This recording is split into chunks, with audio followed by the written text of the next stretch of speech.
Hi, everybody. Warm welcome. Today I'm going to be reading to you from a book about storytelling. The name of the book is Storyworthy by Matthew Dix. And I'm really enjoying this book and I want to share parts of it with you. So this is chapter 1. And by the way, the author of this book is himself a professional storyteller. So that gives you a little bit of context. About a year ago, a man in one of my workshops asked, "Why am I here? I don't want to stand on stages and tell stories. I don't want to compete in storytelling contests. I'm not an entertainer. I don't get it."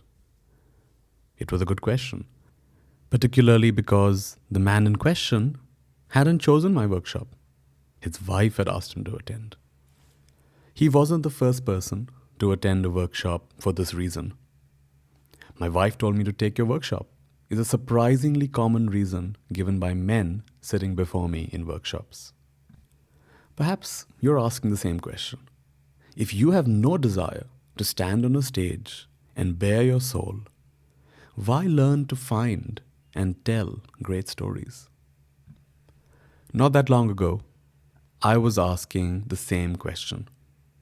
2 years into my storytelling career, Elsha and I founded the Hartford-based storytelling organization that I'd once talked about with friends. We call it Speak Up. Together, we produce shows throughout New England to sell out audiences numbering as high as 500 people. About a year into Speak Up's existence, I started teaching storytelling as well. But as with my journey to becoming a storyteller, my career as a teacher of storytelling began against my will. As our Speak Up audience grew and people wanted to learn to tell stories, they began asking me to teach them the craft. I resisted. I had no interest, but they were so persistent. Many wanted to take a stage and tell a story. Others saw storytelling as a potential asset in their careers as attorneys, professors, salespeople, or therapists. Still others thought storytelling might help them to make friends and improve their relationships. So, buckling under the weight of their pressure, I announced that I would teach one storytelling workshop. One and done. 10 people spent 6 evenings with me in a conference room at the local library. I taught them everything I knew about storytelling. I told stories and explained my process for crafting them. I listened to their stories and offered feedback. As with storytelling itself, I quickly realized how much I enjoyed teaching the craft, deconstructing the elements of a good story, building a curriculum around what I knew and was still learning, listening to stories, and helping to find ways to shape them better, turning my students into the kinds of people who can light up a room with a great story. My one and done workshop had grown into something I do regularly and with a lot of enthusiasm today. I travel the world teaching the art and craft of storytelling. The people I teach are varied and diverse. I teach performers and would-be performers who want to become better storytellers. Some have never taken the stage before, and others are grizzled veterans looking to improve their skills. Many of these former students have gone on to take the stage at the Moth, Speak Up, and other storytelling shows. In August 2016, one of my students beat me in a Moth Grand Slam competition for the first time. I finished second, and she finished first. Perhaps I taught her a little too well. I teach attorneys, salespeople, and business leaders who want to improve their presentation skills, sales pitches, and branding. I teach novelists, essayists, screenwriters, television writers, poets, archivists, and other creative sorts who want to refine their understanding of story.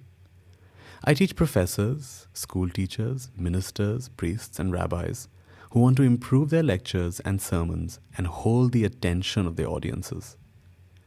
I teach storytelling to people who want to improve their dating skills. I teach people who want to be more interesting at the dinner table. I teach grandfathers who want their grandchildren to finally listen to them. I teach students who want to tell better stories on their college applications. I teach job applicants who are looking to improve their interview skills. I teach people who want to learn more about themselves. People have quit therapy and opted to participate in such storytelling workshops instead. While I don't endorse this decision, it's apparently working for them. Wives send their befuddled husbands to my workshops, hoping that storytelling will spark something inside them. Later, they tell me how their husbands have opened up like never before. One woman told me that her husband has opened up a little too much. People take my workshops again and again to discover more about themselves and find ways to connect with other people through their own personal narratives. A married couple once spent their anniversary attending one of my all-day workshops because they knew it would be a chance to laugh together and learn about each other. They even brought champagne. I teach the children of Holocaust survivors who want to preserve the stories of their parents and grandparents. I teach psychiatrists and psychologists who want to help their patients reframe their lives through the power of stories. I teach politicians, labor organizers, healthcare advocates, and educational reformers who need to change hearts and minds. I promise that whatever you do, storytelling will help. While I'm often standing at a stage and performing, there are few things I do in life that aren't aided by my ability to tell a good story. Whether I'm teaching the metric system to my 5th graders, pitching my organization Speak Up to a new venue, selling my DJ services to a prospective client, or making small talk at a professional development seminar, storytelling helps me achieve my goals. Storytelling makes me a better dinner companion. It compensates for my inability to hit a golf ball accurately. It makes me far more palatable to my in-laws. So no matter who you are or what you do, storytelling can help you achieve your goals. And that is why I've written this book. And that is why that man was sitting in my workshop that day. I'd like you to trust me. There's no codified curriculum when it comes to storytelling. There's no universally accepted law or rules, no canonical absolutes. Storytelling is more art than science. It's an ancient form of communication and entertainment that has been practiced since humans first developed language. And the rise in the popularity of personal storytelling is relatively new. There are no official schools of thought, no hard and fast formulas. But I tell my students this: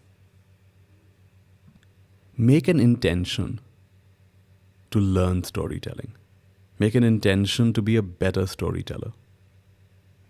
And from there, keep learning, keep improving your craft, keep taking feedback, keep learning from other great storytellers and people who express themselves very clearly and in a way that really captures people's imagination. And in this way, you too can be a great storyteller.